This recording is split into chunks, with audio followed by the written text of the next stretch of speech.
I want to talk about political happiness or even political pleasure, which immediately sounds like a really strange concept, right? Because very few people on Earth have actually experienced this. But I have. And actually, I should probably start by making a confession. I actually kind of like going to meetings. I mean, not work meetings. Those are uniformly horrible. But some activist meetings, and some activist meetings are also horrible. But sometimes they're really great. Sometimes you go to a meeting and it just fills you with an amazing sense of life and possibility. And it makes me wonder what it would take to have a world where that's what the experience of politics could actually be like.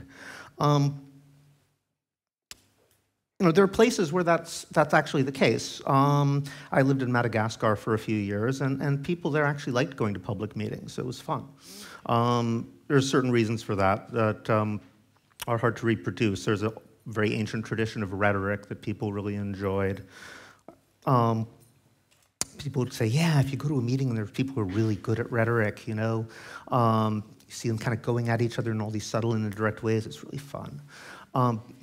We don't have that here. In some places in indigenous movements in Latin America, sometimes they have 14-hour meetings, which even I can't imagine going to a 14-hour meeting. But people stay because they actually enjoy it. Everybody gets their say. And so it made me think, well, what is it that I actually like when I'm enjoying a meeting? There's a sense of common purpose. There's a sense that you trust the people around you. But the reason you trust them is because you're all dedicated to solving a problem. Democratic process, and process is a very important word on the sort of anti-authoritarian left, because it stands for a sort of consensus process that's been gradually developed over the years in this kind of confluence between feminism, anarchism, certain spiritual traditions. But when you see really good process, it means that people are in situations, they're kind of in problem-solving mode, moving towards a consensus. And consensus doesn't mean unanimity also. It means coming up with a creative solution that nobody violently objects to.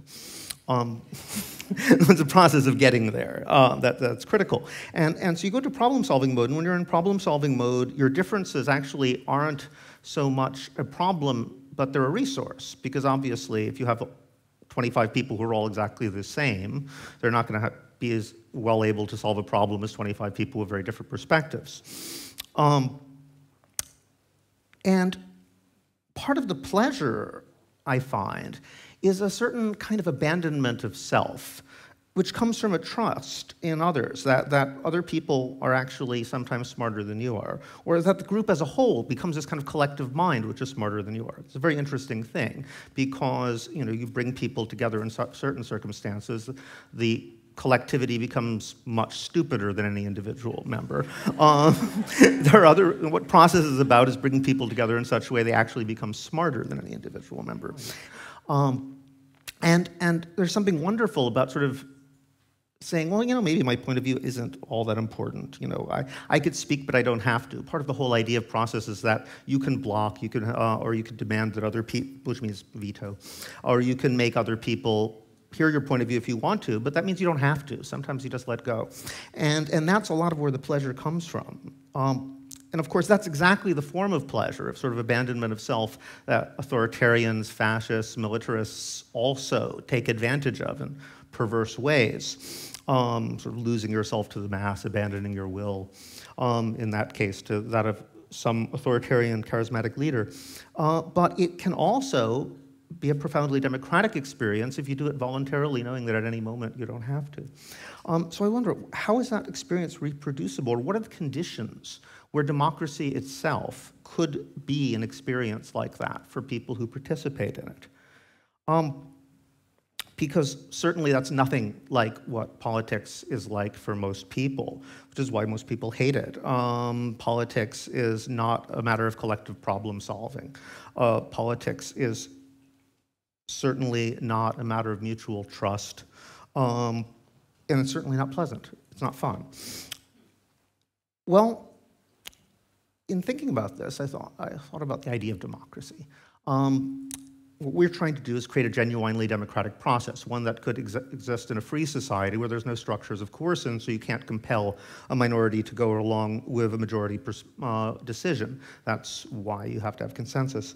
Now, it's interesting that the people who created the systems that we now think of as democratic, and I'm most familiar with the framers of the American Constitution, most people don't know that nowhere in the Constitution does it say anything about America being a democracy. In fact, the people who created that document hated democracy. They're expressly against it. If you look at, I'm not making this up, if you read the introductory speech to the Constitutional Convention, it says, we've got a problem. There's way too much democracy. A lot of the state constitutions allow really strong democratic elements. It's going to overwhelm everything. We need to control. We need to contain this. We should allow a little bit of democracy to keep people happy, but we really need to tamp down the threat of too much democracy. That's why they put together that elaborate system of checks and balances. That's what it's for. There was a strange process whereby, starting in the early 19th century, franchise was extended. People running for office suddenly some of them started calling themselves Democrats, and this happened in America. It also happened in France, eventually here in the UK, and winning elections. So suddenly everybody started calling themselves Democrats, even though it had been a bad word before. And Republican systems that were essentially created to contain democracy got renamed democracy. The question I find very interesting is why they had to do that. What was it? Even though democracy had been used only as a term of abuse before, people liked the idea, and people still do. There seems to be this desire, and if democracy is anything, it's this idea that people should be able to manage their own affairs, even if we're not sure exactly how it's possible. And I think that lingers to this day. I mean, if you think about Americans, we're always told that democracy just means electing politicians to run a government, right? But most Americans, they hate politicians. They're kind of iffy about the whole idea of government, yet they love democracy.